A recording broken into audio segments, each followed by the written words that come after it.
Hey, once again, and welcome back to Ancient Ways for Modern Days. My name is Mike Freeman, and today we're going to continue to talk about this topic of widows and the church's care for widows, and some other teaching, very practical teaching, really about the life situation someone finds themselves in as a widow, and some of the ways that that person should think about their life, and as well some of the ways that the church should think about the ministry and care to that person. So our text jumps in right where we left off yesterday. Verse 9, it says, "Let a widow be enrolled if she is not less than 60 years of age, having been the wife of one husband, and having a reputation for good works. If she has brought up children, has shown hospitality." We'll keep going, but let's look at a few of these. There's an age kind of like marker here. And it's a marker here. We're going to see why that's important in a minute. And then it talks about her character. She's a one-woman or a one-man kind of woman. She has got a good reputation for serving and having good works. She's raised her children. She's shown hospitality, love to the stranger. It says, has washed the feet of the saints, has cared for the afflicted, has devoted herself to every good work. This is the picture of a widow that should be enrolled in the church. It's interesting that there is a lot of character expected for this kind of person to be cared for by the church. The Apostle Paul doesn't say, you know what, if you find someone that they're of bad reputation and bad character, but they're a widow, then you should just extend all of the benevolence to the church toward them. There's some wisdom in this.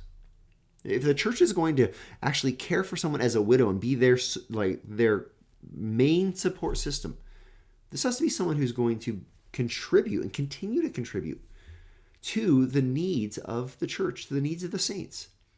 Verse 11 says, "But refuse to enroll younger widows, for when their passions draw them away from Christ, they desire to marry and so incur condemnation for having abandoned their former faith." Here's what happens. This is a younger woman's going to have this desire to marry. And so do not enroll a younger woman as a widow into this benevolence program, because there's going to come a point where she's going to have to turn away from her commitments to serving in the church, because she's going to want to fulfill those passions of being married. It says she's going to incur condemnations for having abandoned her former faith. This is likely not that she's apostatizing as much as she's not fulfilling the commitments that are made as she commits herself to the church and the church commits itself to her. Verse 13, "Besides that, they learn to be idlers, going about from house to house, and not only idlers, but also gossips and busybodies, saying what they should not."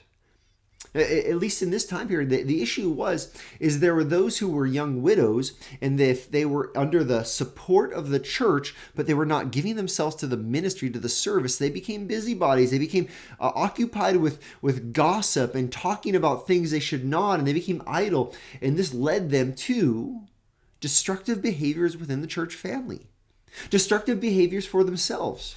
And so these parameters are put in place so the church will use wisdom when it comes to benevolence and the care for those in need.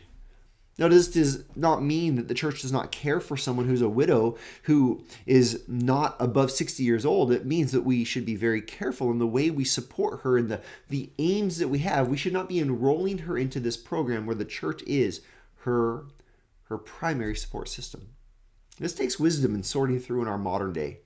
But the principle we can find here, it's very simple. It's that those who are younger widows, they should not be looking necessarily for their needs to be met in the church. They should not be looking necessarily for them to be supported financially in the church. They really should go through the process of searching their own heart, their own desires. And if they have that desire to be married, they should wait. They should wait to be enrolled under the benevolence program of the church caring for widows. I don't know how many widows are listening to this, but if that's you, I just want to remind you, the Lord cares for you. The church is there for you. If you are in need, you should go to your local church. You should talk with your pastor.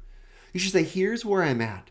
And they will help you, based on this passage, sort through the decisions you should be making and the direction your life should be going. They will guide you to be a disciple of Christ. That's really the goal here, because that is the ancient way for our modern day.